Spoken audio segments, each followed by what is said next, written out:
Buonasera a tutti e benvenuti alla 24esima edizione del Libro delle 18.03. Vi do il benvenuto a nome di tutta l'associazione. Abbiamo un'apertura splendida, vi vedo numerosi nonostante le sedie con i divieti.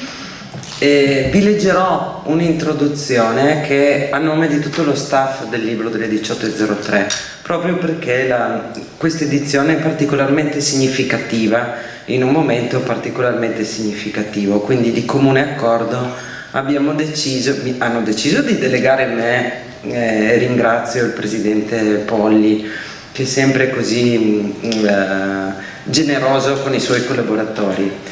Insieme a tutti quanti abbiamo deciso di darvi il nostro pensiero. Inizia oggi la 24esima edizione di un percorso iniziato per gioco nel 2008 in una vecchia sala della stazione dei treni, percorso che ha raccolto sempre più consensi e un pubblico sempre più numeroso di nuovi e vecchi compagni di viaggio. Proprio dalla location nasce il fortunato nome della Kermesse. Iniziare alle 18 sarebbe stato troppo banale, meglio alle 18.03, come un orario delle corriere o dei treni, anche a significare che la cultura, in qualche modo, è un continuo movimento e arricchimento.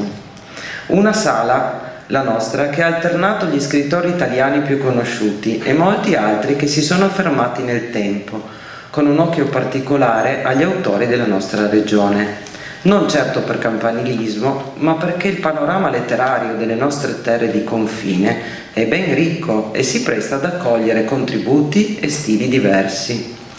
Quest'autunno tutti dovranno tenere conto della pandemia che ha condizionato la vita e i comportamenti di ognuno di noi.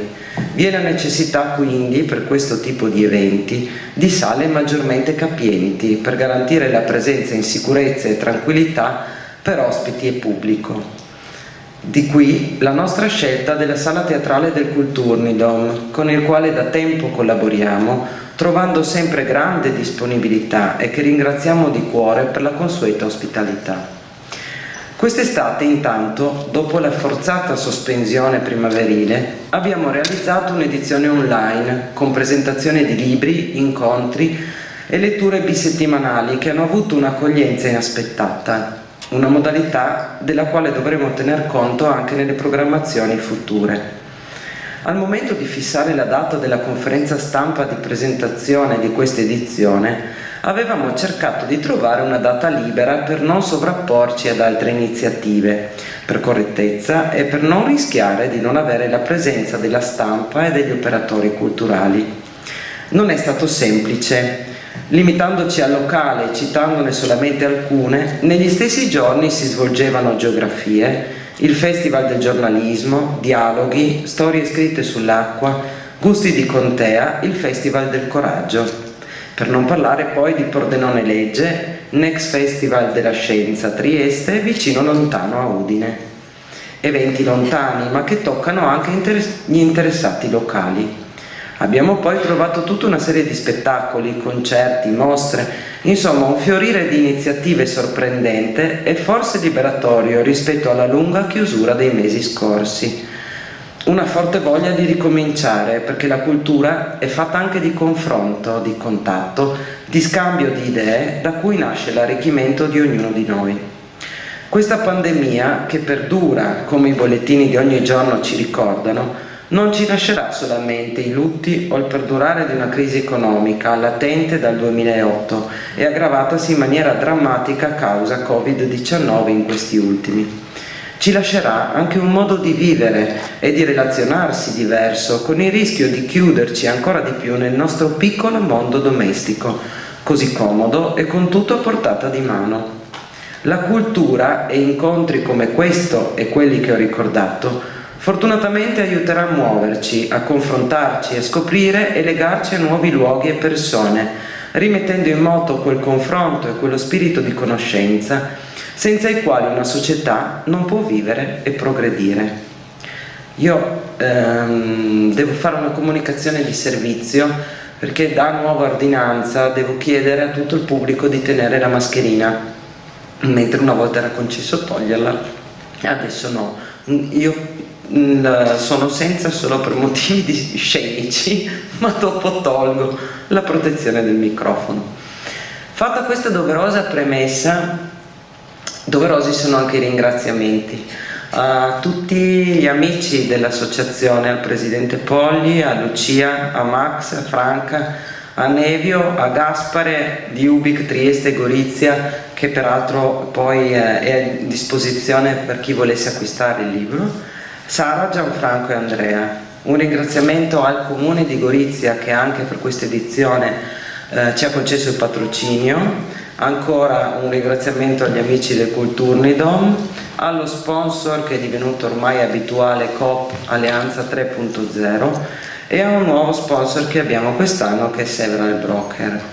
Adesso io ho finito, spero di essere stata concisa ma chiara, e vi lascio agli ospiti di questa sera, l'autore che ci presenterà il suo libro, Maurizio Mattiuzza, con il quale dialogheranno Pericle Camuffo, Sandor Ortenze, e poi i nostri, siccome la cultura non è solo scritta ma è anche altro, ci sono i nostri musicisti e intrattenitori, Jacopo Casadio e Davide Sciacchittano del complesso Luna e un quarto, Carlotto Del Bianco e Pierluigi Pintar per le letture. Vi ringrazio e vi auguro buona serata.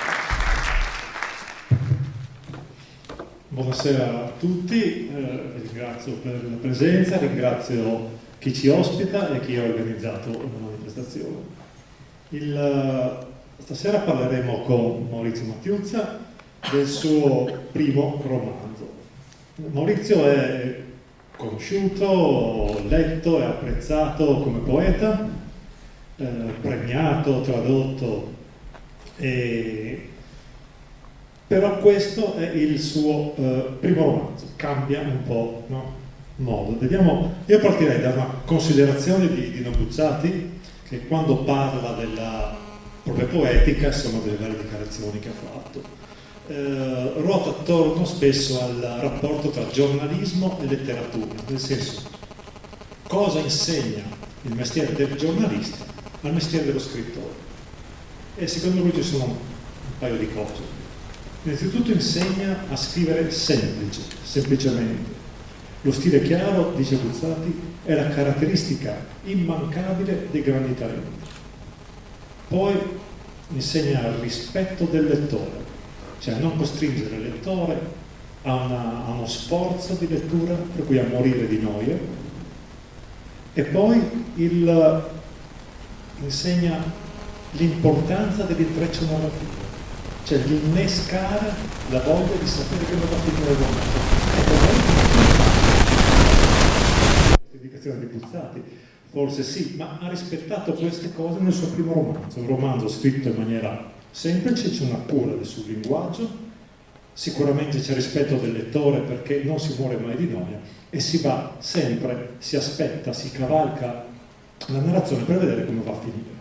Per cui secondo me la prima domanda che volevo fare a Maurizio è: come mai a un certo punto della sua carriera già avviata di poeta decide di scrivere un romanzo e gli esce così bene?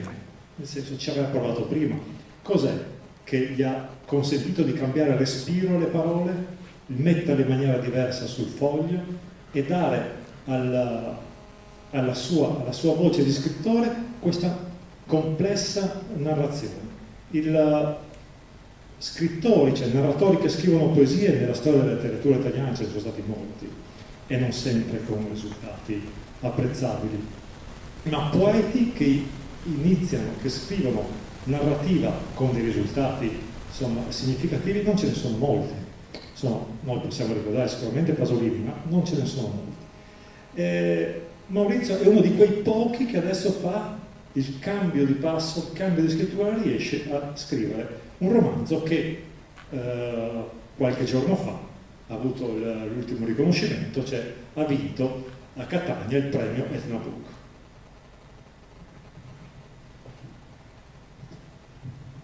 Buonasera, dopo piacere, grazie per questo invito, sono molto felice di essere qui e di vedere che anche così tanto pubblico, così tanto affetto per il libro delle 18.03 e anche per la Malaluna.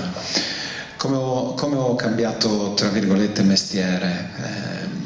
In realtà sono due cose molto contigue per quello che mi riguarda. Sono sempre stato un poeta un po' anomalo dal punto di vista delle letture, nel senso che ho sempre letto molti romanzi, molta narrativa, anche poesia ovviamente, ma molta narrativa. Mi sono formato anche intellettualmente con la narrativa. Dunque, tantissime vicende di questo libro sono inventate, romanzate, intrecciate per dare un senso coerente all'ambientazione, diciamo, storica. Non potevo sapere tutti questi dettagli della sua vita, li ho immaginati e alcuni li ho inventati ovviamente, anche per definire un'epoca, per definire cose di cui parleremo poi. Ma nel momento in cui questa storia è venuta a me, mi ha toccato emotivamente, mi ha, come dico sempre io, scelto, abitato, in quel momento ho capito che avevo bisogno di una misura lunga, che una ballata per esempio non sarebbe bastata, che un ciclo di 7, 8, 10 poesie non sarebbero bastate a raccontare quello che io vedevo, quello che avevo in mente. E dunque ho detto, questa è l'occasione in cui provo, mi misuro con un romanzo, e così mi ci sono messo sostanzialmente. Poi il resto è venuto da sé, la scrittura è anche un lavorio quotidiano, insomma un impegno. Questa storia mi ha impegnato per anni ed era un impegno che io sentivo anche un impegno civile, perché è una storia che conteneva questo paradigma per me, spero che poi voi lettori lo ritroverete, e conteneva appunto un bisogno affettivo, quello di mettere forse in una certa relazione col presente storie sospese del passato, insomma, e dunque tutte queste cose hanno dato, credo, anche una forza particolare al mio impegno, che poi si è tradotto in questo libro qui. Bene, insomma, avete sentito una storia familiare, riguarda la sua famiglia, una storia che passa da una guerra all'altra, dalla prima alla seconda, è la storia della famiglia Zweig, è una storia che ha il centro da queste parti, dalle nostre parti, ma tu hai detto appunto, sentivi questa spinta, questo impegno civile da mettere nel romanzo. Infatti è un libro che parla della prima e della seconda guerra mondiale, ma la posizione che tu prendi nei confronti della guerra è netta ed è nettamente critica. Nel senso, c'è una bella, fin dall'inizio, c'è Giovanni Zweig che dice, alla guerra si va mica cantando, se non si va così. E poi quello che tu racconti è una guerra, è la tragedia del popolo, della povera gente. C'è la tragedia, la guerra è un fatto, è qualcosa per cui si muore, si piange, ci si cambia, ci si svuota, ci si arricchisce, si fa carriera. Non è fatta di eroi.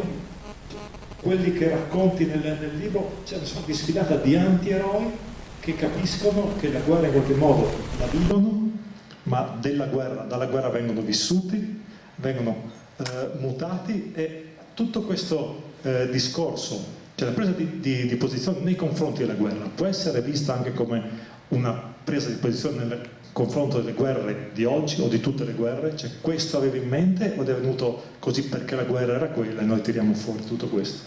No, secondo me il dramma della guerra, insomma, la guerra è una cicatrice che non si sutura mai del tutto. Insomma, io, per esempio, i miei genitori sono immigrati perché la crisi economica che è seguita alla guerra non gli ha permesso negli anni 50, 60, inizio anni 60, di poter vivere là dove erano nati. Io sono nato nell'emigrazione in funzione del fatto che i miei genitori dovettero emigrare, e tutto questo, come ogni tanto diciamo anche un po' tra serio il faccetto io e Pericle, tutto questo è la guerra. La mia generazione è ancora dentro gli esiti della guerra, magari per gli ultimi esiti, no?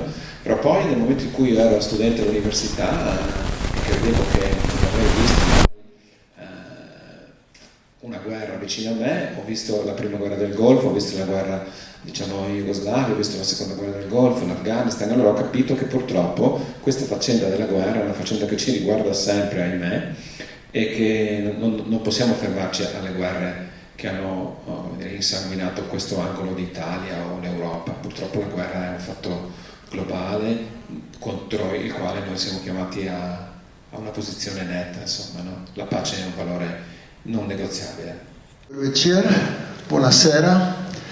Io non sono un critico letterario, arrivo da Trieste, come giornalista ho scritto, conosco diciamo abbastanza bene con la Venecia, con la cosiddetta Slavia friulana, e credo che, caro Maurizio, la Venecia è anche tutta la comunità slovena, giustamente la comunità, non la minoranza slovena, ti deve essere grata per quello che hai scritto, non solo dal punto di vista letterario, non solo dal punto di vista storico, ma anche, permettetemi la parola, dal punto di vista politico, no? Perché la storia della famiglia Sbaitz rispecchia il travaglio, la storia, le tragedie, no? Di tutto il cosiddetto confine orientale, ma soprattutto di questa comunità, diciamo, che parte dalla Resia e che va fino alle valli del Natisone, ancora più giù, che ha pagato un grandissimo tributo di sangue, ma anche un tributo culturale, linguistico alla storia. Ecco, la tua storia finisce con la seconda guerra mondiale, con la morte del più giovane dei fratelli Sbaitz in Sicilia, ecco, però dopo purtroppo io dico la storia continua, no? La storia della Venecia continua sempre sulla falsariga della prima e della seconda guerra mondiale, con Gladio soprattutto, che ha fatto un danno enorme con questa snazionalizzazione che, anche se devo dire che i tempi fortunatamente sono cambiati, continua ancora. Vi faccio solo un piccolo esempio che forse conoscete. La chiesa diciamo friulana, la chiesa diciamo del Friuli Venezia Giulia, partendo dall'arcidiocesi di Udine, ha avuto sempre una grande attenzione e anche una disponibilità verso la comunità linguistica, verso la comunità come della Venecia, ecco. Però appena adesso, dopo alcuni anni, hanno avuto, diciamo, c'erano le condizioni per fare la prima comunione a Tercimonte, che prima, dicevo, i sacerdoti erano tutti in sloveno, i sacerdoti cividale erano disponibili, San Pietro tutto ad un tratto è cambiata un po' l'aria, dopo c'è voluto il parroco di Faedis che gli ha fatto il catechismo, e la comunione non l'hanno potuta fare a San Pietro, ma l'hanno dovuto fare a Tercimonte. Volevo dire che la storia si ripete, no? Ecco, volevo chiederti, Maurizio, tu prima hai detto che la tua famiglia ha anche radici della Slavia friulana, ecco, volevo chiederti quali sono i tuoi rapporti oggi con gli sloveni della provincia di Udine. Beh, sono rapporti cordialissimi, di conoscenza reciproca, di attenzione, capisco alcune parole, ma questa è una perdita che mi addolora molto e sempre più mi addolora, vorrei metterci rimedio prima o poi, mi metterò a studiare. E ho ottimi rapporti perché questa storia della mia vita ha intrecciato sempre la comunità slovena. Quando ero studente all'Università a Trieste ho scoperto anno dopo anno che la maggioranza degli amici che avevo erano persone appartenenti a quella comunità, no? E ci siamo sempre cercati, trovati. In quell'occasione sono state le frequentazioni letterarie, la musica, le fughe a Lubiana per vedere i grandi gruppi underground, tutta questa comunità. Io ho sempre creduto a questa forza sotterranea che mi chiamava a sé. Dunque a un certo punto ho detto sì, questa è anche parte della mia vita. Sono stato, come dire, tra gli altri, anche questa è una delle cose abbastanza bizzarre, no? sono stato ospite come poeta alla prima edizione di Topolò, di Stazione Topolò, dunque, cioè più di così, no? Il caso volle che fosse così, no? Ero lì perché stavo già in un movimento che si interessava dei diritti delle comunità e dunque è un rapporto, devo dire, bello, insomma, no? Margherita Trusniak, i Baschi Off che erano con noi sul prato a Brideway 2 settimane fa, abbiamo ospitato loro, il coro che canta pezzi diciamo in sloveno, quindi è un rapporto bellissimo, intenso, che fa parte della mia vita e sempre più fa parte della mia vita, e questa è anche una delle occasioni che questo libro mi ha dato, insomma, di sentirmi sempre più parte di questa storia. Sta subendo un grossissimo calo demografico, i problemi economici vengono lì accentuati ancora di più, ecco, l'orografia, la geografia, paesi isolati, però tu hai citato giustamente la stazione di Topolò, ecco, che rappresenta una speranza per il domani. Ecco. Certo, una grande occasione. Abbiamo una storia e che questa storia ci appartiene, potremmo essere anche portati dalla vita a Sydney, no? Però saremo sempre sloveni, friulani, se ci crediamo, se vogliamo esserlo e se pensiamo che questo è un valore. Ora solo una piccola domandina prima di passare la parola al collega. Ecco, tu hai citato la comunità linguistica friulana, ecco, come vedi, come giudichi, come senti tu i rapporti tra la comunità friulana e quella slovena? Questa è una domanda veramente complessa, perché se dovessi guardare dal mio angolo, che è quello di tutto un movimento di persone che ha messo in moto esperienze di, diciamo così, di rinnovamento della cultura friulana contemporanea negli anni 90, noi che fummo quelli di Usmis, è un rapporto, come dicevamo prima, intenso di vicinanza, di comunanza, di fratellanza, perché siamo consapevoli che le comunità, come dire, più piccole sopravvivono solo se si intersecano, se si federano nella diversità. Questo lo vedo io, poi so che non sono stati sempre rapporti facili, no? Ma per quello che mi riguarda, cioè, a me il fatto che in alcuni momenti questo non sia stato magari per alcune persone un rapporto facile, a me pare un'anomalia, insomma, in fondo io credo che è la terra che determina tutto, no? Se tu vivi in un'area che ha più lingue e calpesti la stessa terra, la terra ha deciso, no, che la pace di cui parlavamo prima è questa cosa qua. Quando cammini in una foresta ci sono alberi molto diversi tra loro, no? Ma convivono, no? Questa è un po' l'immagine, io credo. Le radici sono giù, no? Ma poi ognuno conosce le proprie, ma bisogna convivere e poi insomma essere, tra virgolette, piccole comunità, che quella friulana è più grande, ovviamente siamo 500.000, ma se lo guardiamo nello scacchiere mondiale siamo anche noi una piccola comunità, quindi si sopravvive federandosi, rispettandosi e capendo le esigenze uno dell'altro, insomma, altrimenti si diventa in piccolo lo specchio del nazionalismo, e questo va evitato a tutti i costi, insomma, altrimenti sarebbe un errore clamoroso, sia politico che umano. Io mi collego proprio a questo che stavi dicendo adesso, nel senso che in questo libro c'è una spiccata un spiccato interesse in senso interculturale. C'è le culture di questo libro, che hai detto tu, c'è quella slovena, quella friulana, ma non solo, c'è quella delle altre parti d'Italia, perché i militari poi si incontrano in varie cose. Qui c'è sempre, è impostato sullo scambio, sul colloquio, sulla crescita reciproca, e poi c'è, dato che si parla di una famiglia friulana, in questo libro si parla molto dei friulani, no? Del Friuli e dei friulani. È un popolo che nel resto d'Italia conoscono poco, non a caso il soprannome di Giovanni Sbaglia è proprio lontananza, no? Siete lassù nel confine orientale, esatto. È una zona geografica, culturale, antropologica quasi sconosciuta, dove si parla una lingua innestata con lo sloveno che non si capisce, insomma. E il Friuli descritto però è proprio un luogo di frontiera, di meticciato, di incontro culturale.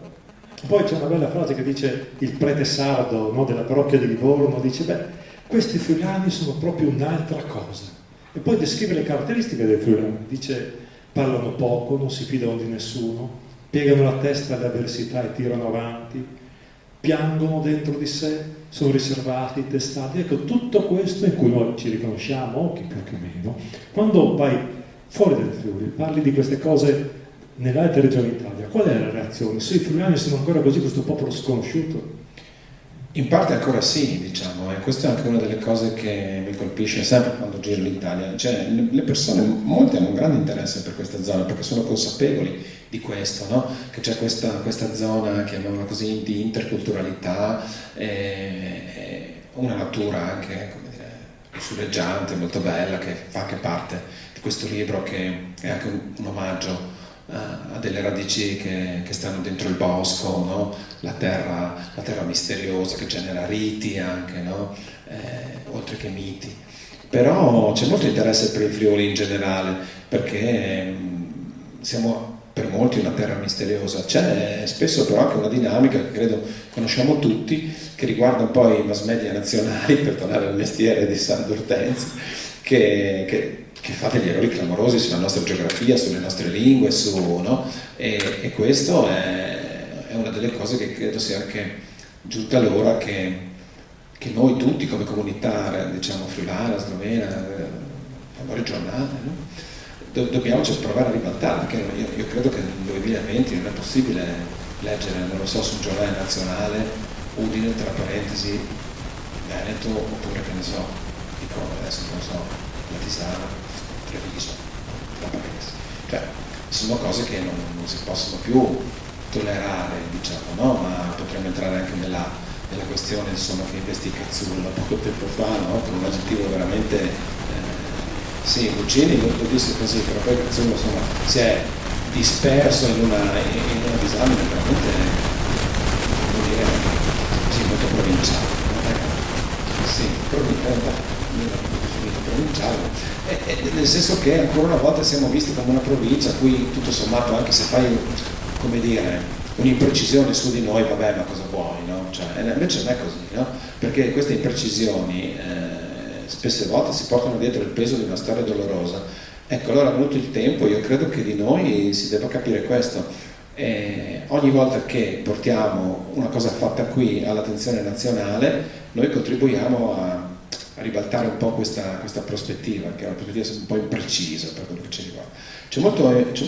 Cioè io distingo sempre tra i mass media e tutta come dire, un certo potere addensato, chiamiamolo così, e le persone. Le persone molte, come dire, hanno un'idea molto positiva, bella della nostra zona, poi molti ci sono stati, oppure hanno un parente o c'è stata, come dire, tristemente, anche purtroppo per noi, molte caserme, quindi siamo, ahimè, molto conosciuti anche per questo, però molte persone sono state qui per quello e hanno riportato a casa impressioni molto diverse da quelle della narrazione mainstream. Dunque c'è molto interesse per il Friuli, io sono contento che sia così. Siamo, come dire, una terra molto interessante, anche molto ricca culturalmente.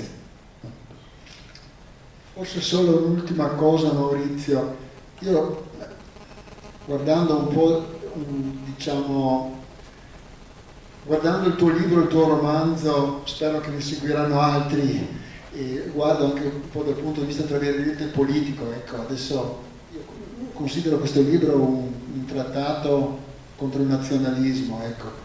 Adesso viviamo tempi in Europa e anche in Italia e anche in Slovenia, tempi non troppo felici dal punto di vista dei nazionalismi, dei sovranismi e dei vari ismi, ecco. Ti preoccupano queste cose? Molto, mi preoccupano molto. Quando scrivevo questo libro ero anche animato da questo.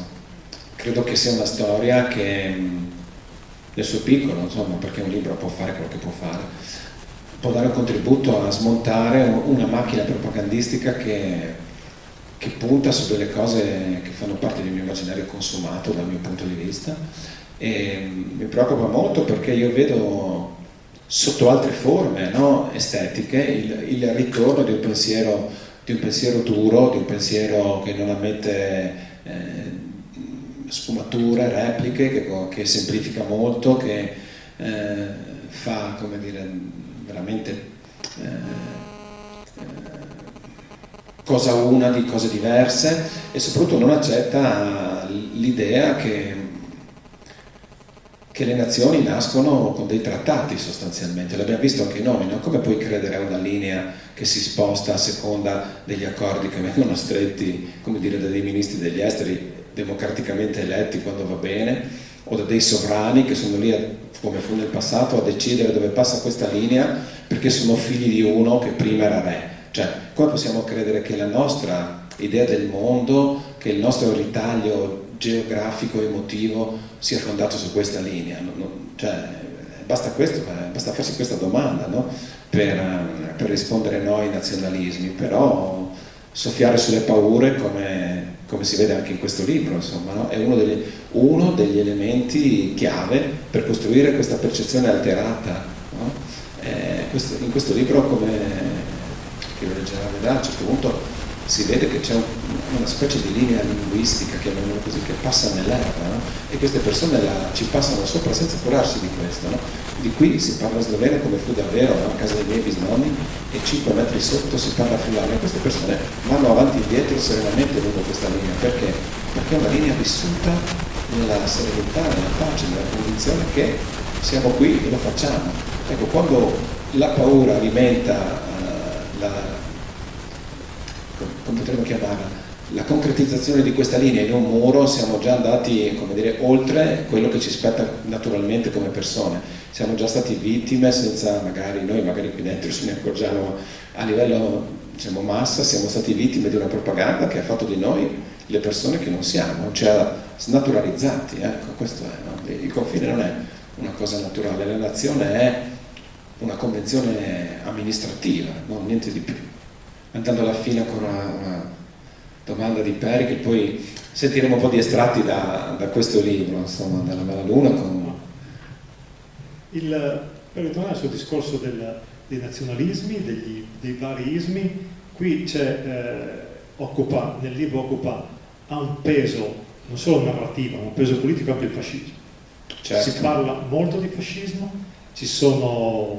però anche nel fascista più convinto, apparentemente più convinto, che è Enzo Picchiatti, no? Che sei il personaggio, il cattivo del libro, fascista, antislavo, una spia, il personaggio più malvagio del libro. Beh, anche lui è uno che racconta con orgoglio di uno stupro avvenuto a Corfù durante l'invasione italiana della Grecia.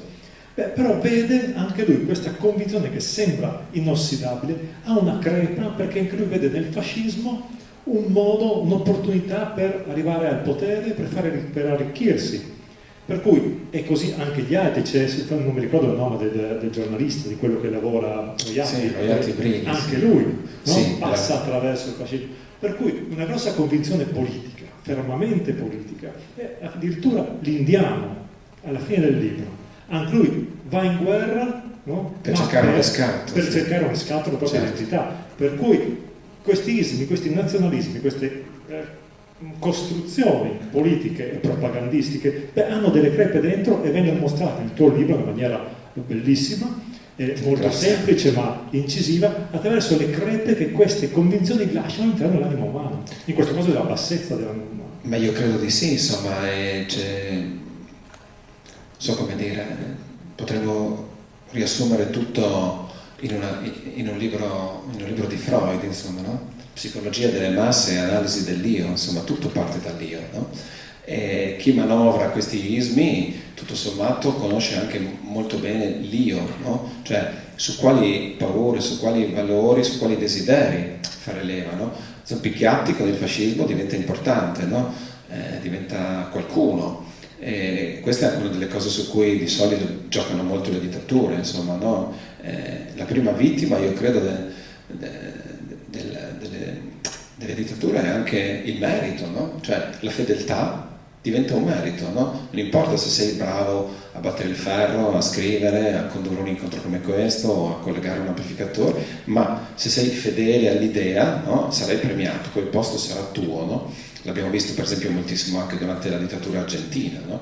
Ecco, questo è, allora per forza chi magari in qualche modo intravede in questo una possibilità dice, beh certo, questa è la mia grande occasione, salto sul carro di chi comanda, no? E l'abbiamo visto anche le grandi storie, no? Degli intellettuali italiani che si opposero al fascismo ma furono esuli, finirono la loro voce era stata completamente chiusa, è una delle cose che fanno sempre, lo vediamo nella Turchia di oggi, no? Ecco allora che questo diventa per molti un'occasione di carriera, ma per la società è un impoverimento incredibile, no? Ecco, che allora la democrazia, al di là di essere l'espressione, diciamo, della nostra volontà nel momento in cui andiamo a votare, è anche un sistema che permette, con i limiti che conosciamo ovviamente, perché nulla è perfetto, no? Il mercato, ne potremmo parlare all'infinito, ma permette comunque un'allocazione dei talenti e delle risorse che non passa per la fedeltà al capo, e questo è la chiave anche della convivenza, che ha un senso sociale, politico, ma anche economico, insomma, no? Difatti le dittature spesso finiscono in delle crisi economiche devastanti. Beh, è evidente, no? Io chiuderei qui questo per lasciare poi lo spazio a chi ci seguirà, che ci sarà lo spettacolo e il reading. E solo per tornare all'inizio, quando parlavo di Maurizio Matiuzza, poeta, narratore, prestato alla poesia o viceversa, con una dichiarazione, cioè una considerazione che Emanuele Trevi ha fatto parlando di Pavese, e ha detto: la poesia non è solamente qualcosa che esiste in versi, è la capacità di uno scrittore, attraverso qualsiasi genere letterario usi, di mostrare nei suoi personaggi, nella particolarità e irrepetibilità delle storie che racconta, la traccia di un destino. Allora, La Malaluna, in questo senso, seguendo Emanuele Trevi, e io lo sposo sicuramente questa dichiarazione, questa considerazione, è un libro di poesia, e Maurizio Matiuzza rimane un poeta. Grazie. Grazie mille a Eric Camuffa, a Sandro Pente e a voi. E ora entriamo nel libro La Malaluna. Grazie davvero.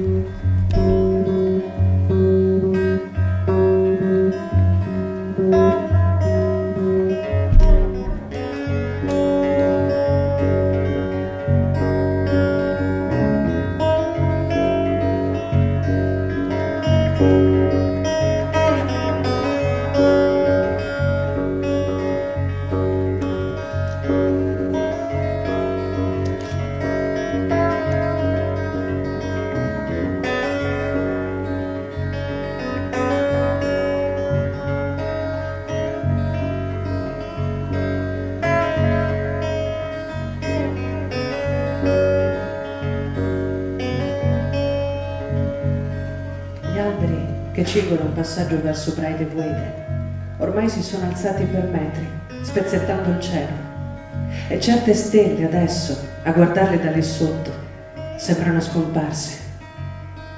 La macchia, nata sul fianco della collina, si va facendo ogni anno più fitta, e la legna da taglio, per quanto sempre più rara, non vale nemmeno il filo della scura, al punto che la gente della valle ha preso a lasciarla crescere così, come nasce. A buttar giù una quercia o un corniolo ci guadagnano solo i commercianti della città. Tanto vale lasciar perdere per darsi al contrabbando o cercarsi un posto dentro la fabbrica. Giovanni viene su stanco per lo stesso sentiero della sua infanzia, ormai dimenticata, e la differenza si sente. Quante cose sono cambiate. La sera in cui lui e suo padre tornarono da Udine con la notizia della morte di Barbe Blas e quel segreto dell'eredità legato come un sasso in fondo al cuore, sembra lontano un secolo. In mezzo al mondo che cambia, qualcosa alla fine rimane sempre lì com'è. Prendi questo tronco, l'albero delle sue promesse. Fossimo stati nel 36 sarebbe già finito nella bocca di una stufa oppure in qualche salotto, tagliato e riverito al pari di una divinità. E invece è ancora qui, a buttare ombra da dietro la luna. Giovanni Spaiz, tutte le volte che ci passa accanto, si rivede ragazzino, ricorda quanto ha promesso a suo padre. Tiatia, quando muoio, io non sparisco come Barbe Blas, aveva detto. Io, quando muoio, vi vengo a cercare. Ecco, era di questo che si trattava. Qualsiasi cosa fosse capitata, Giovanni non avrebbe fatto la fine di suo zio Biagio. a dirlo ai suoi che era morto, in qualche modo ci avrebbe pensato da sé. Una fantasia assurda, eppure vivida, concreta. Di certo molto più presente di quel proponimento di uccidere zombicchianti, a cui, senza nemmeno saperlo, aveva posto ormai rimedio la pallottola di un traditore. Nessuno glielo rimprovererà mai, eppure Giovanni Sbaitz sa di avere un conto aperto con la notte.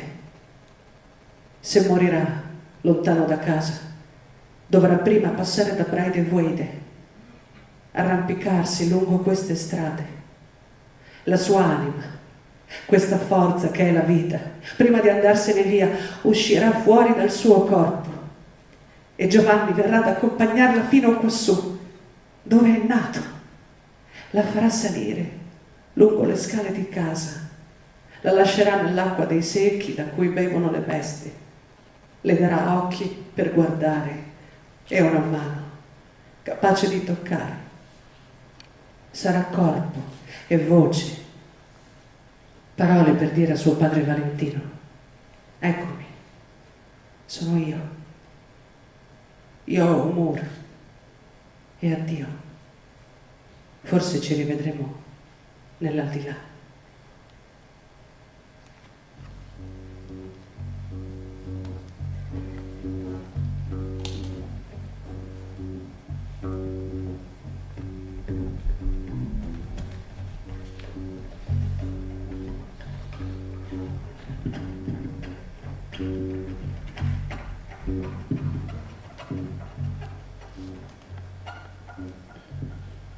Quelli come Valentino Sbaitz li hanno congedati alla spicciolata. Vanno in mezzo alla strada a gruppi di 10 per evitare che i civili rimasti a casa facciano i conti e si capisca che è stato un massacro. Partite in 1000 e tornati in 100, i fanti del 18 adesso sciamano a casa quasi di soppiatto. Al soldato Sbaitz Valentino, divenuto caporale durante la battaglia di Gorizia, per vedere casa basta un viaggio di poche ore. Dalla caserma dove si è radunata la sua truppa al proclama della vittoria, fin su al borgo in cui è nato, fanno sì e no 30 chilometri. 30 chilometri a piedi, in mezzo a un Friuli ancora tutto preso a rialzarsi da quella grandinata di bombe che solo un anno prima lo ha trasformato in un inferno di fumo. Non c'è più nessuno, è stato un esodo. Se ne sono andati tutti, anche i gatti. Valentino spinge la porta di casa con un calcio, facendosi largo tra le ragnatele scese fin quasi al pavimento, e cerca gli oggetti con lo sguardo. La piastra della stufa, che a fine novembre sta già accesa da giorni, è fredda come una lapide. Questa terra, contesa da secoli, ha vomitato profughi. Al comando di brigata, quando l'hanno decorato come eroe di guerra, erano in tanti a saperla lunga, a dare consigli. I vostri parenti sono di certo laggiù a Firenze, ha sentenziato il maggiore Fogli, appuntandogli al petto la croce del regno. Sono tutti salvi, in ottima salute e trattati bene. Non c'è nulla da temere. Valentino ci crede poco, anzi per niente. Ha visto il mondo coi suoi occhi, sa cosa vuol dire fuggire quando piovono schegge. Una donna sola, con 3 figli, è già brava se riesce a salire sopra un carro. Ritrovarla non sarà semplice, pensa, prima di carezzare l'unico cane rimasto in quel piccolo manipolo di case arrampicate sulla collina in cui gli è capitato di nascere. Per ora la sua Breidewede, a mezza via tra la terra e le nubi, ci sono solo loro due, un reduce di guerra e questo segugio magro come la morte, a cui la fame ha messo una piaga proprio sul fianco, giusto 2 palmi dietro a dove gli batte il cuore. Un po' di mondo alla fine l'ha girato pure anche lui, si dice qualche giorno dopo Valentino, però una stazione così ancora non gli era capitato di vederla. Bologna, si cambia! Ha gridato a tutto fiato il manovratore, cercando di andare sopra il cigolio della fronata. Il convoglio stride, che pare sfasciarsi da solo, poi si quieta sulle rotaie, dove lo attende una squadra di ferrovieri pronto a staccarlo dalla locomotiva, richiamata a far servizio chissà dove, perché da lì, da Bologna, concorda Valentino guardandosi attorno, è proprio vero che si cambia e si parte, colando come miele sopra tutta l'Italia, quell'Italia per cui lui ha combattuto assieme a 1000 altre e che adesso, vista da qui, sembra esistere solo nella borsa infinita di questi binari. Quante destinazioni, 1000 partenze. Chissà cosa deve essere un porto. Va a sapere tu come ci si sente a imbarcarsi, a prendere il mare così, alla maniera di Blas. Tim, adesso è a questo che pensa. Ha una morsa di sale nelle narici di suo fratello, Piaggio Schweitz, un pacifista e coerente, uno che la guerra l'aveva intuita prima degli altri. Erano sempre gli stessi, da secoli, eppure di colpo la terra sembrava non bastare più a vivere. Breitevwede, le colline del Friuli franavano sotto ai debiti, legna, uva, castagne, nulla di quanto nasceva dal loro lavoro bastava più a un buon paio di scarpe. Così, quando si era cominciato a sentir dire in giro che tutto sarebbe cambiato in meglio finendo il lavoro di Garibaldi e di Cavour, suo fratello Blas aveva buttato le sue cose su un carro per prendere la via dell'Argentina. Non si salva una terra prendendo altra terra, diceva, e mi sa che aveva ragione, impreca adesso Valentino, accendendosi il suo solito mezzo toscano lì sotto la pensilina. E maledetto, maledetto sia il giorno in cui noi socialisti abbiamo lasciato strada libera a questi delinquenti dei guerrafondai.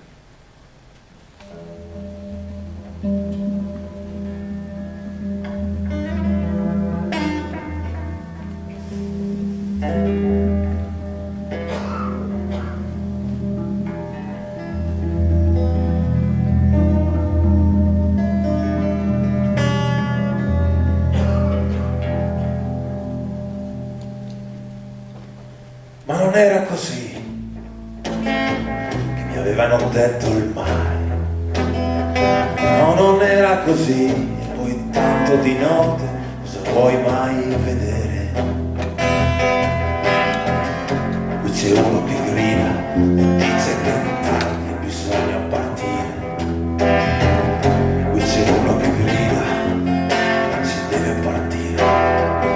Mio padre non c'è, è rimasto da solo ad aspettare la strada, perché dice che tanto sarà guerra comunque e dovunque si vada. L'ho lasciato alla porta di casa che sputava per terra come per salutarmi. L'ho lasciato che sputava per terra come fosse un saluto.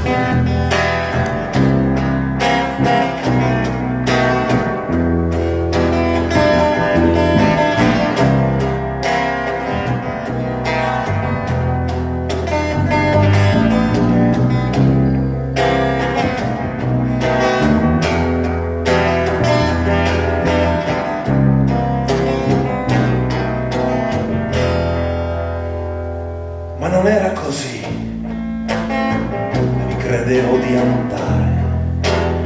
No, non era così, come un ladro di notte in mano a un ladro di mare. Mio padre alla porta di casa che guardava per terra come avesse saputo. Mio padre che guardava per terra come avesse saputo.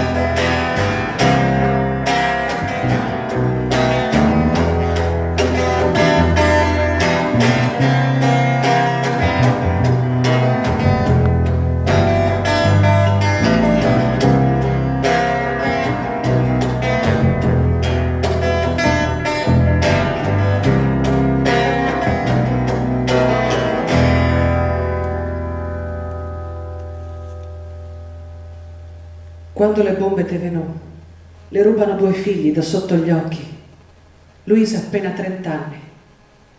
A pensarli ancora lì, pochi passi avanti a lei, le viene da maledire ogni istante, ogni ricordo di quel giorno pazzo.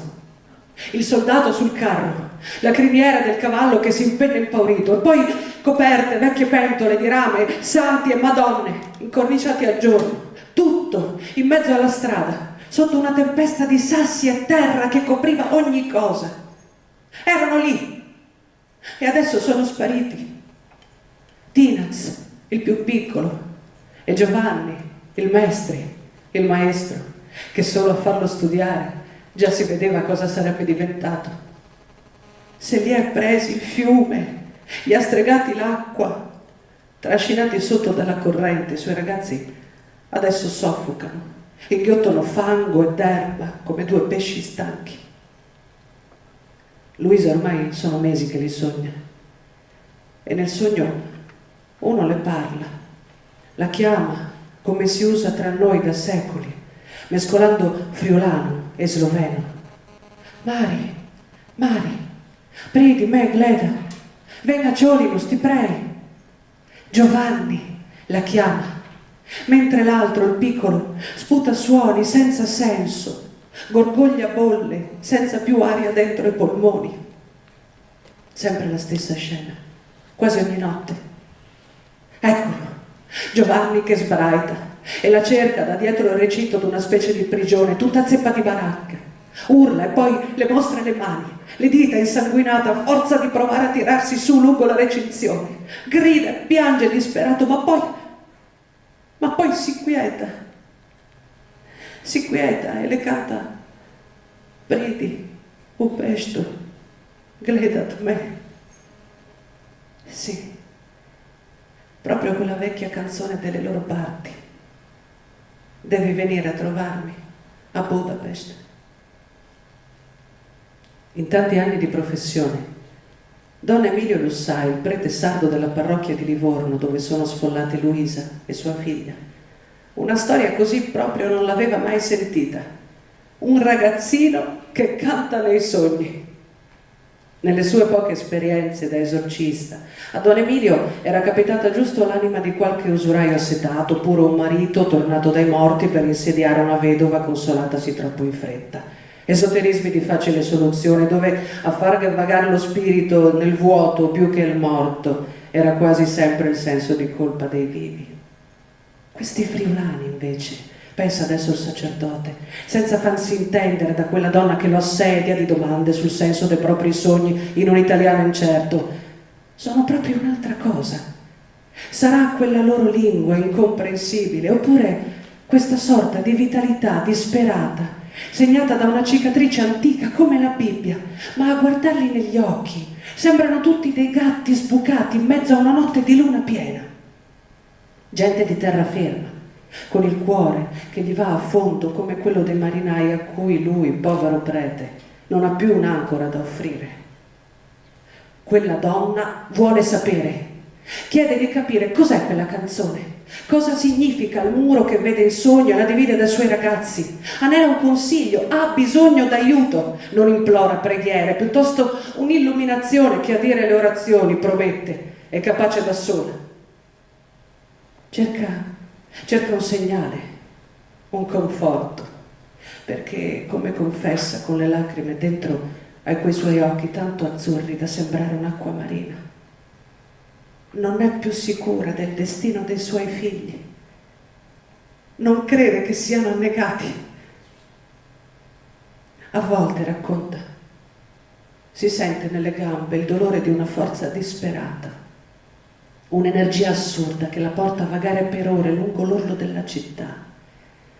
Gira in cerchio Luisa Sbaitz come un cavallo cieco, giù dal ponte di marmo fino alla rada delle barche, e poi su dentro le vie del centro, dove scintillano i negozi della gente per bene che la guerra neanche sa che cos'è. Gira Luisa Sbaitz, gira, vaga e prega coi suoi santi slavi che lì a Livorno nessuno conosce per nome. Li chiama a raccolta, li stana dal paradiso per interrogarli uno a uno, come può fare solo una madre scavata nel profondo, che cammina senza sosta per consumare questa terra maledetta su cui si trova a dover vivere tutto da sola.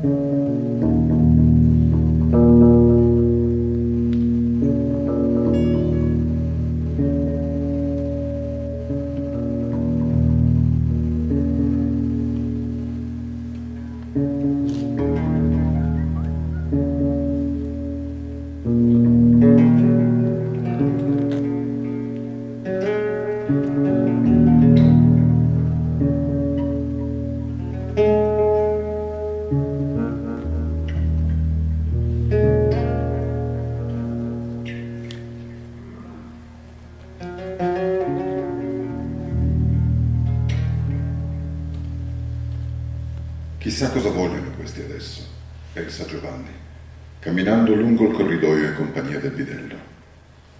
Da quando li hanno schierati all'Opera Profughi a Santa Maria Novella, di lui e suo fratello Tinez, il mondo non è che se ne sia poi occupato molto. Dopo il campo di Monteriggioni, dove si moriva di freddo dietro le tende, sono finiti in mano agli americani, che li hanno portati qui, in questo collegio di Monteporzio. Dire che è andata bene è poco. Potevano finire separati, come tanti altri fratelli. Uno qua e l'altro là, affidati a famiglie diverse. E invece, almeno in questo, per ora hanno avuto fortuna. Sarà stato perché Tinaz non ti sente più tanto. Vai a sapere. Già parlava poco prima, figurati adesso. È come se fosse scivolato indietro a quando aveva 3 anni. S'arrangia coi gesti, sputa parole monche. Da Marinelli, subito, mettersi in ordine e poi di corsa dal direttore. Fuori deve essere una giornata bellissima. Lo capisce dalla forza del sole incendiata sopra il pavimento, appena oltre la porta dell'ufficio del direttore. Dentro la stanza sono in 2, Robert e quell'altro, quel giornalista delle sue parti con cui hai parlato prima. L'americano sta in piedi dietro una bella scrivania di legno scuro, posata sopra un tappeto verde, che arriva fin quasi alle pareti. Avanti, dice. Giù il berretto, please. Dunque si fuma alla vostra età? Chiede, come cadendo dalle nuvole. Bravi! Che delusione! Roiatti Brilli, seduto sul divano di pelle, alza il giornale fino a coprirsi il viso. Giovanni fa in tempo a leggere il titolo e poi si rimette dritto davanti al direttore. Parlo con te, little boy. Mi senti? Certo, signore. Lo sai che non si deve mentire, vero? Che bisogna essere riconoscenti. Abbiamo 2 famiglie, signore. La nostra, che non si sa dove è finita, e questa, la Croce Rossa americana, risponde Giovanni intimidito, ripetendo la lezione che sente ogni mattina appena entra in aula. Esatto, proprio così. Il maestro fa con voi un lavoro davvero mirabile. Dovreste essergliene grati. Come ti chiami? Insiste Robert impassibile. Giovanni, eccellenza Marinelli. Mi chiamo così. Giovanni Marzuttini. Il tuo nome vero intendo. A noi interessa quello. La voce viene dal divano e non è più quella di prima. Ha dentro un vento freddo, una sfumatura che sa di minaccia. Giovanni degludisce impassibile. Non è tuo fratello, vero? Chi? Il più piccolo, quello sordo. Tutta una finta fate. Canaglie che non siete altro. Mister Roiatti, vi prego, lasciatemi fare maggiore. A trattare con certi delinquenti in erba io sono più avvezzo di voi. Non ne dubito, ma non è questo il modo. Non qui almeno. Li separeremo, vero, direttore? Certo, è sicuro. A meno che non ci raccontino come stanno davvero le cose, giusto? Dice mellifluo Roiatti. Te lo chiediamo per il tuo bene. Dici il nome, quello vero. L'uomo del divano ha posato il giornale e si è alzato in piedi. Ha le gambe lunghe e forti, fasciate da un paio di calzoni a scacchi neri che finiscono stretti sopra delle belle scarpe marroni. Sesto sort, anche tu?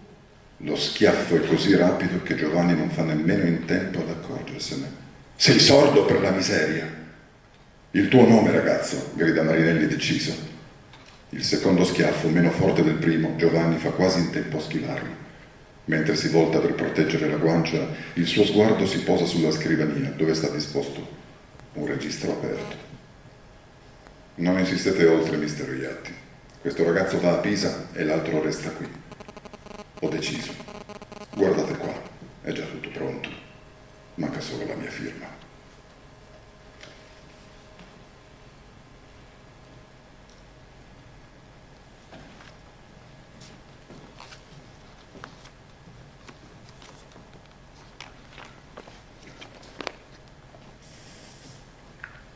E come avete sentito da queste letture, questo è la prima parte della Malaluna, ovvero quando questa famiglia è dispersa durante la Prima Guerra Mondiale dopo la rotta di Caporetto. Poi passano 20 anni, questa famiglia è ripresa narrativamente nel momento in cui, all'inizio degli anni 40, dopo aver sofferto tutto quello di cui sentivamo prima, insomma, il fatto di essere una famiglia della comunità slovena, quindi avversata dal regime fascista, riflette sulle opzioni che c'erano quando stavano in Toscana. Una era andarsene in America, non tornare più, ma è un'opzione a cui non aderiranno per amore della propria identità e della propria terra. E quindi da un certo momento in poi il libro li riprende appunto 20 anni dopo su un prato che è quello del posto in cui hanno scelto di tornare, che si chiama appunto Bredevoide.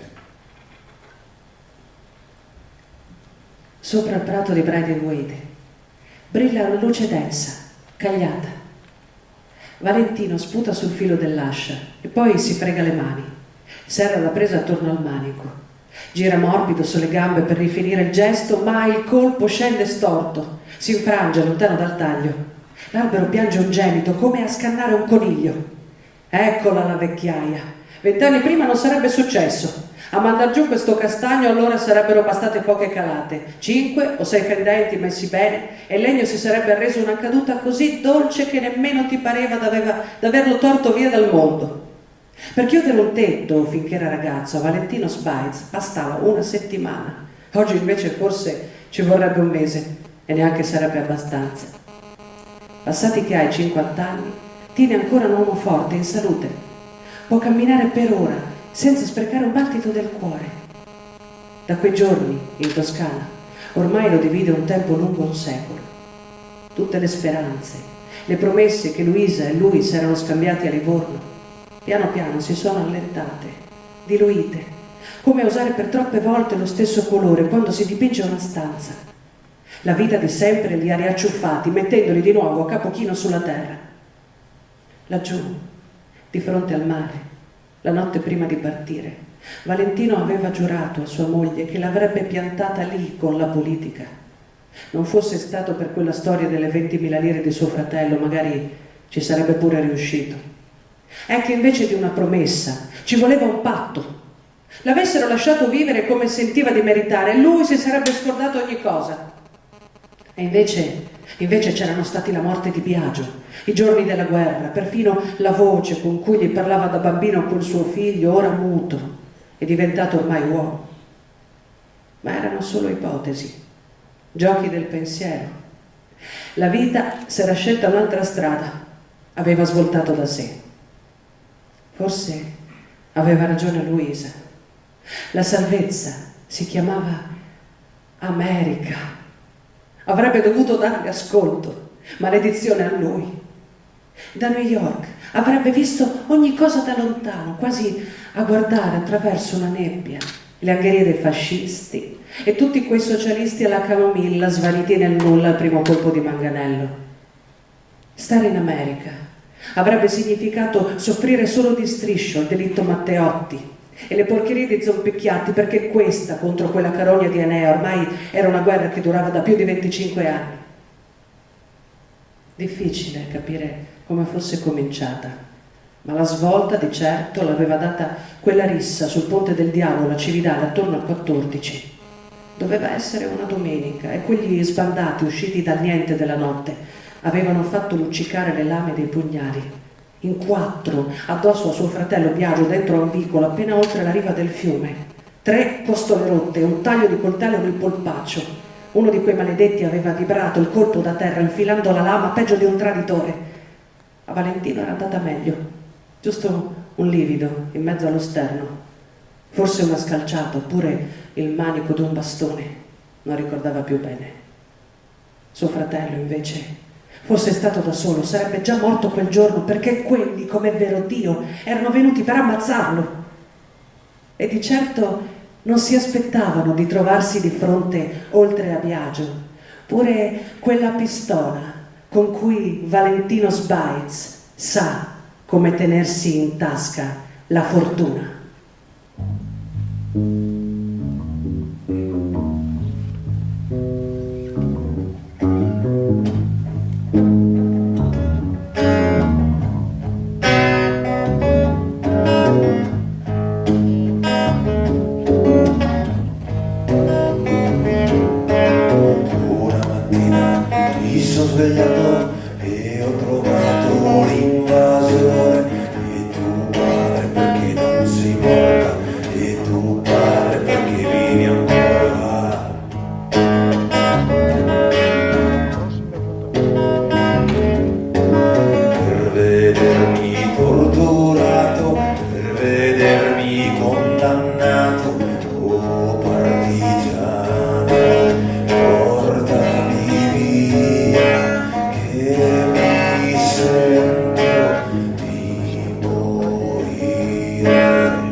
Sabeva, Albania, la guerra di Grecia.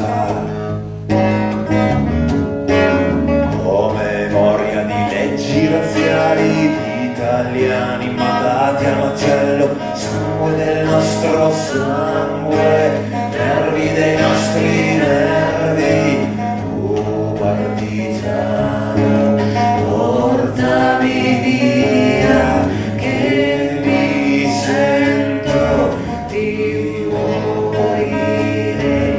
Tu partigiano, portami via.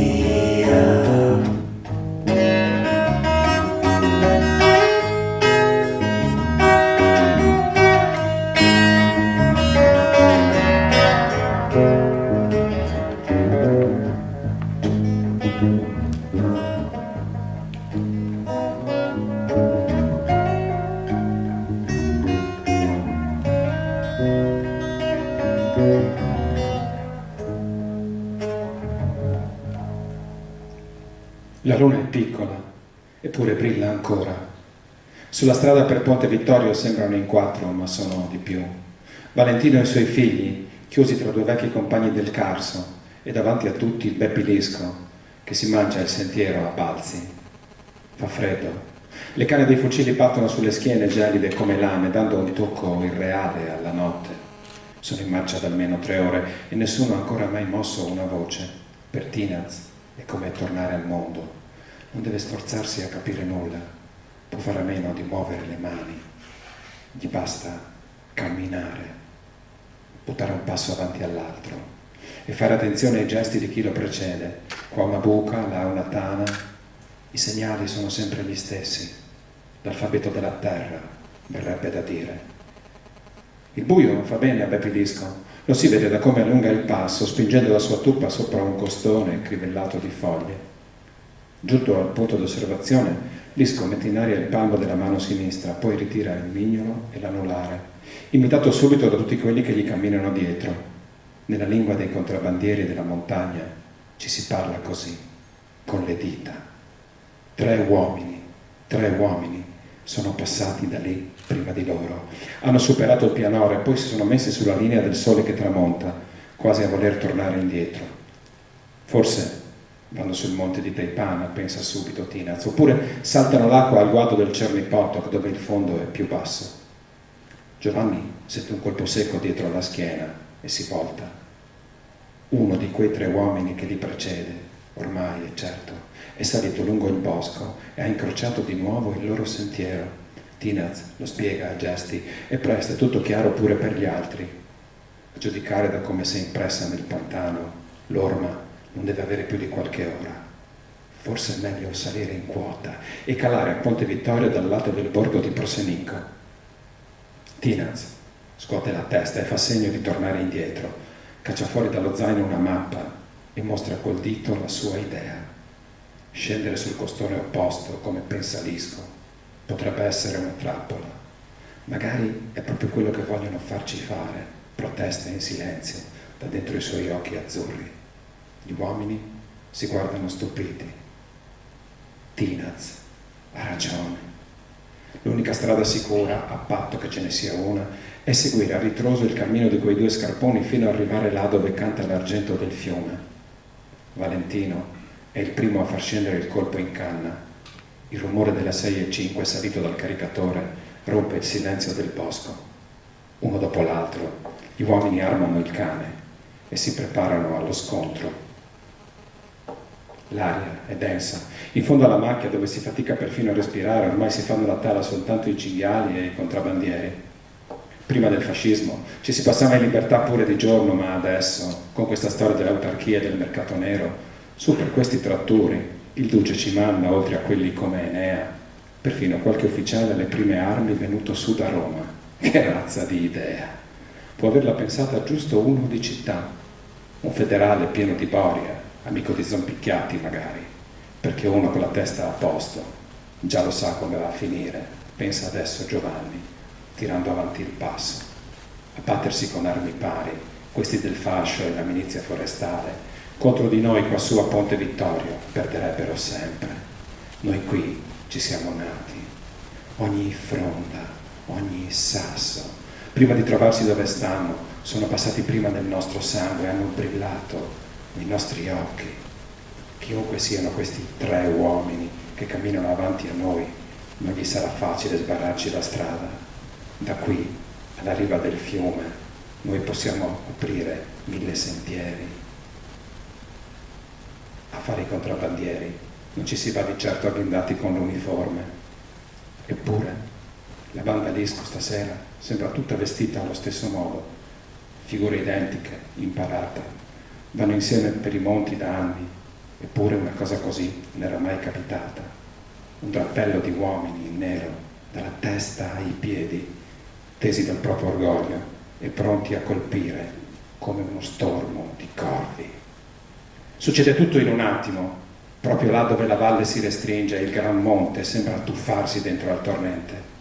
La luce scova 2 uomini della milizia forestale assieme a una camicia nera che corrono tra i sassi cercando un buon posto da cui sparare. Nella fiamma dei razzi brilla la pistola di Enea Zompicchiatti.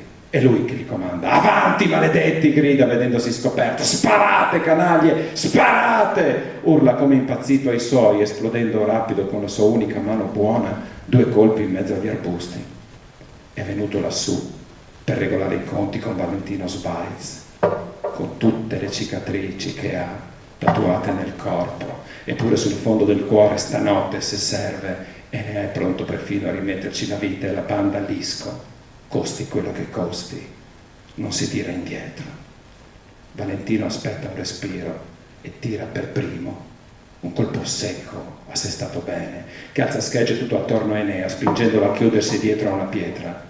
Come un segnale convenuto, tutte le armi sputano fuori il loro veleno all'unisono, chiudendo la brigata nera in una morsa. I forestali, Zompicchiatti e la banda Lisco, adesso sparano tutti, tranne Giovanni.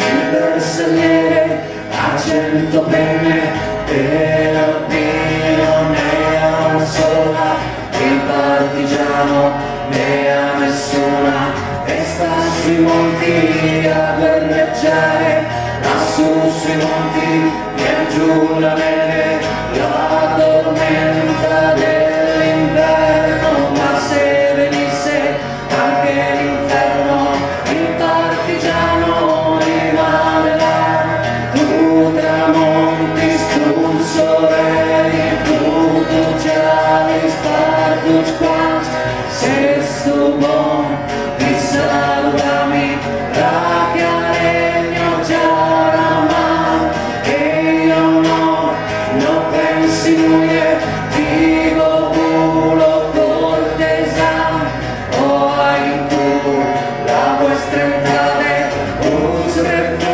il vostri pan, e io no, non pensi muie, dico culo cortesan, o hai tu la vostra entrare, usre fu il vostri pan.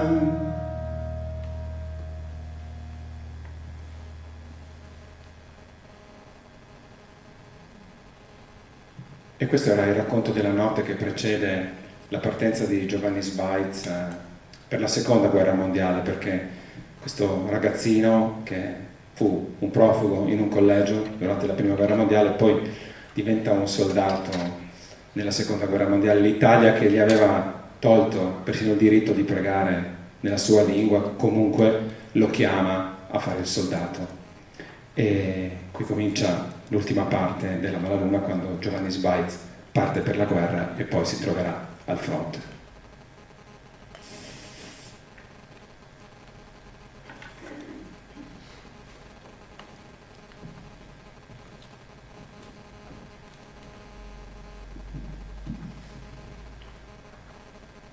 Giovanni Sbaitz sarà anche un formatore, però l'impronta di quei 3 uomini in giro nel bosco proprio non l'ha vista.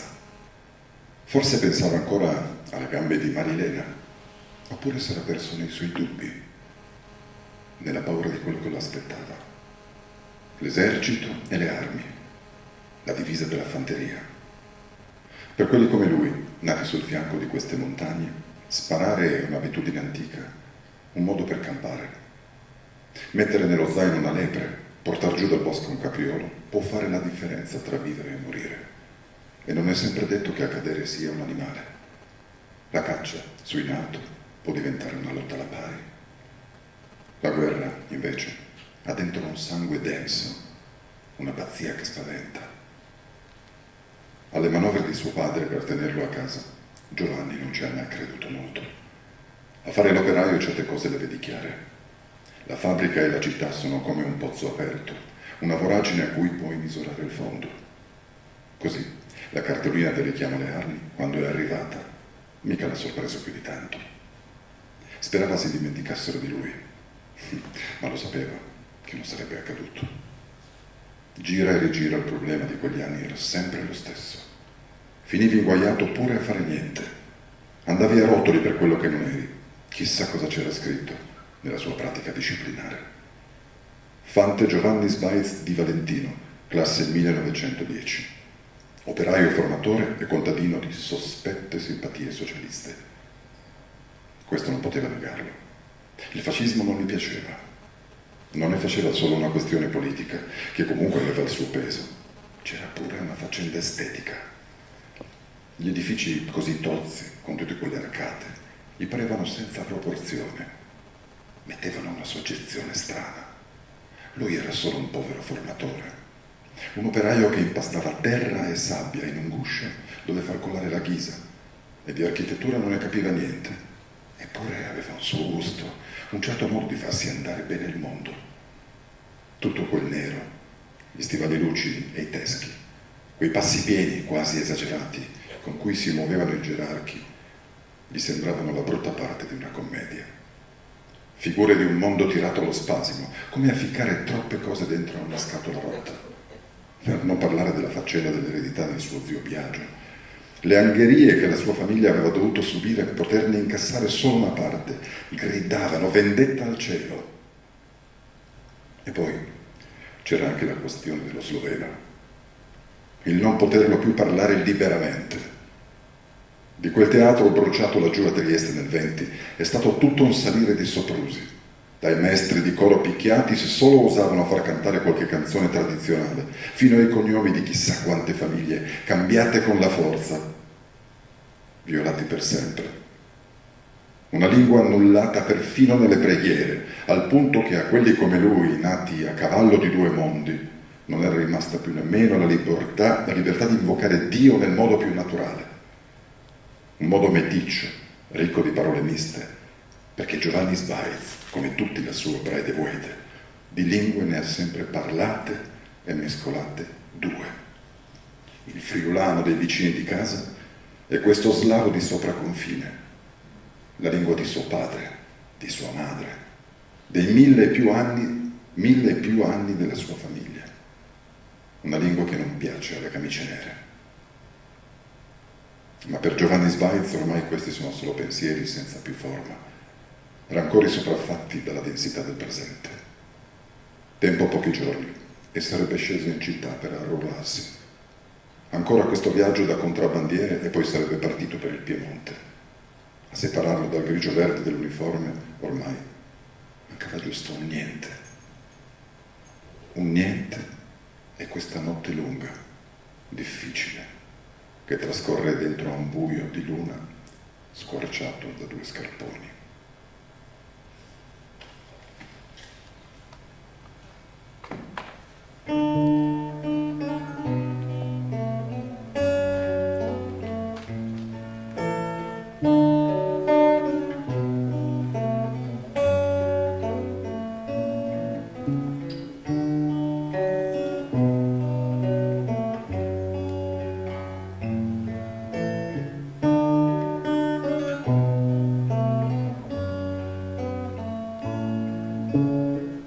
La memoria del mondo è di questo che è fatta.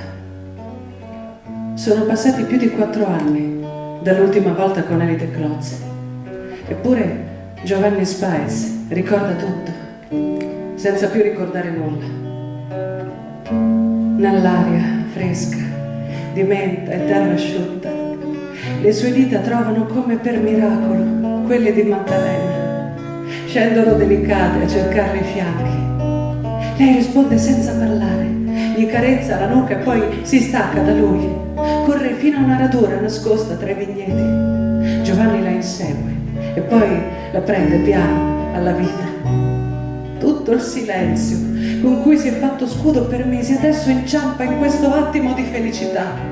Ogni prudenza, ogni dolore soffocato dentro fin dal giorno della sua partenza, tutto esce allo scoperto, sgorga dal cuore come un'acqua, finalmente libera di andare. Ecco cos'era quel chiodo in fondo a ogni pensiero, quella malinconia sempre lì dentro i suoi giorni fin da ragazzo.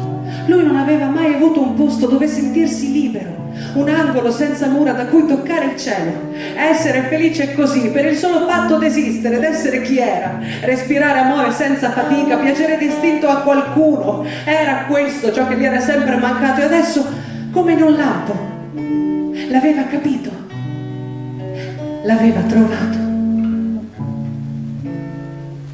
Maddalena lo conosce appena. Eppure è lì, non chiede nulla, lo accoglie, si stringe a lui. A Giovanni Spaiz, operaio e soldato, calciatore mancato. A Giovanni di poche parole, Giovanni Spaiz e quella notte, lassù, a Ponte Vittorio, la promessa di uccidere, di sparare, una promessa fatta nel buio degli anni, è divenuta impossibile da mantenere. Giovanni, che ha visto un uomo morire, Giovanni e quella casa di Braide e Weide, 4 mura a cui ora gli pare di non saper tornare. Giovanni che cerca un mondo dove stare. Adesso si baciano, si cercano sotto i vestiti e bruciano ogni timore. Prima che qualcuno si accorga della loro mancanza, ci sarà da rincasare e tra poco giù al campo di fanteria sale già l'ora della ritirata. Per amarsi stasera esiste solo il presente. Così Giovanni posa piano Maddalena sulla terra di Malaluna e il prato, come d'incanto, si meraviglia di vento. Ondeggia nella trave lontano di 2 cani, ondeggia e poi si calma. È mare, è letto, pazienza che conta le stelle sopra di loro, un posto soffice e lontano, dove promettersi di rivedersi. Si lasciano, senza voltarsi, come a dire d'aver capito la prova che li aspetta. Maddalena socchiude la porta e sale le scale. Nessuno in casa si è ancora preoccupato di lei. Scende felice nelle lenzuola, stupita da quanto le è appena capitato, tutto in un'ora, in una sera, con quello sconosciuto, capace di diventarle uomo con la sola forza dello sguardo, della voce. Credesse fino in fondo al peccato, allora dovrebbe chiedere perdono subito, adesso, alla Madonna, come no, eppure alla famiglia. Una famiglia che l'ha cresciuta via dalla miseria e l'ha mandata unica tra 1000 alla scuola magistrale di Enna. Dovrebbe, ma non le riesce, non vuole. Maddalena lo sa, il peccato vero sarebbe stato non credere allo sguardo di lui, rinunciare, appassire questo fiore strappato da una ringhiera messo ai piedi da lei, che l'ha detto: Giovanni, stasera ha recitato come una diva. Fare il cinema deve essere proprio bello, si dice adesso Maddalena, cercando di prendere sonno. Di sicuro le piacerebbe, anche se sullo schermo questo bisogna pur dirlo, ogni gesto è finzione e niente dura davvero. Ecco perché la vita, se solo vuole, sa essere meglio di qualsiasi film.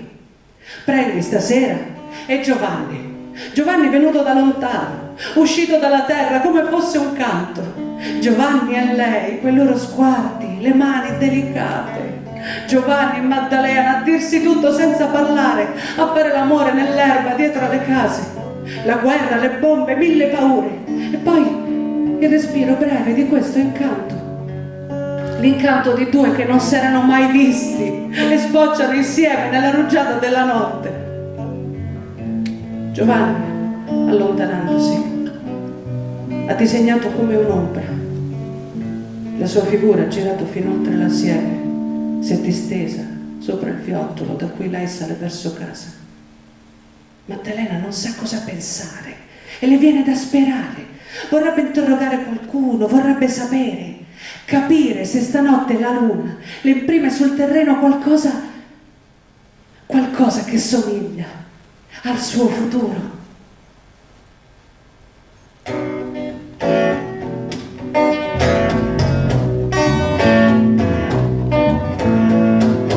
Maledetto documento, ora vivo l'occhio in terra antasto inferno. Sti 20 anni di tormento, cuori sempre in guerra, notte e giorno. Terra che non senti, che non vuoi capire, che non dici niente, vita non mi morire. Terra che non tieni, cuore battiri, per cinture, vi falli tornare. E canci canci di nuovo, e canci canci di nuovo. Maledetto, tutti stanni, un cuore sempre in guerra, notte e giorno. Maledetto, tu ti inganna, promettendoti la luce e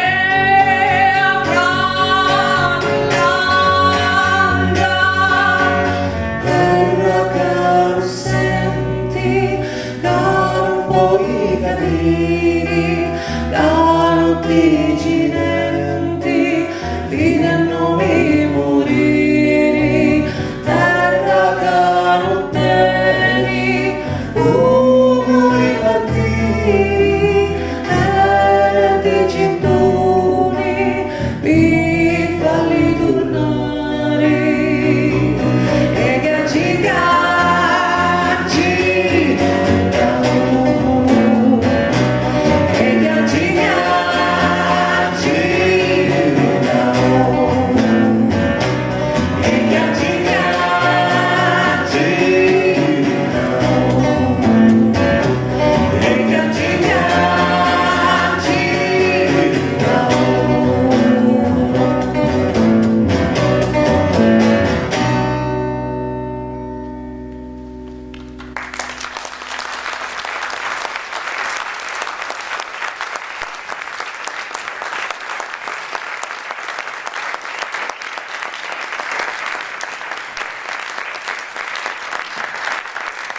Jacopo Casatino, chitarra, voce, arrangiamenti. Davide Sciacchitano, basso, voce, arrangiamenti.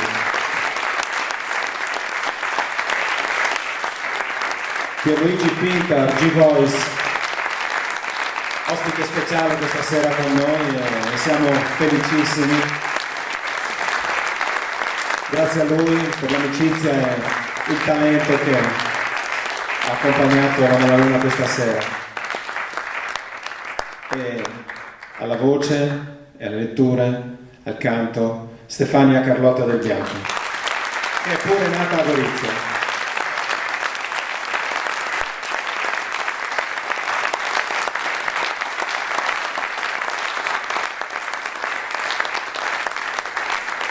Grazie a Paolo Poli e al Libro delle 18.03 per averci invitato qui. Grazie al Culturnidom per aver ospitato questa storia che per noi è appunto veramente un'emozione doppia, perché come avete sentito è una storia che con questa cosa della lingua slovena e della cultura slovena davvero ha a che fare. Dunque siamo felici e emozionati di essere stati ospitati qui. Un applauso a loro dunque che sono stati così gentili, al libro del 1803, al Culturnidom, al fonico lassù.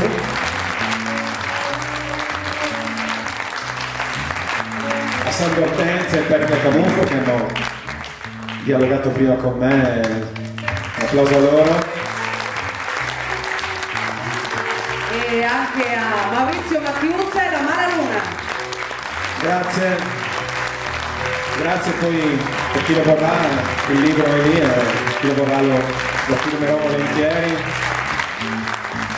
Un grazie di cuore anche a Solferino Editore e ad Etania Literary Agency nella persona di Valentina Bazzarotti, la mia agente. Loro sono anche le persone che hanno reso possibile che questa storia diventasse un libro. Dunque grazie anche a loro e soprattutto grazie a voi che avete scelto di passare questo tempo con noi e la Malaluna. Qua la Lepa, la conosci, a presto.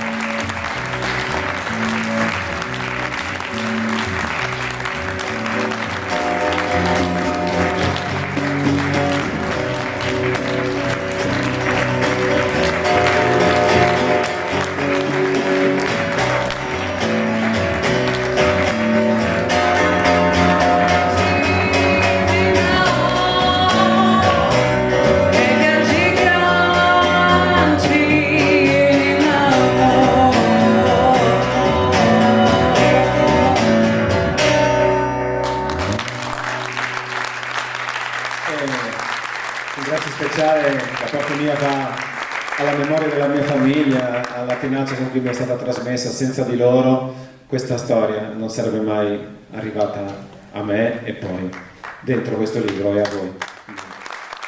Alla loro memoria tenacia.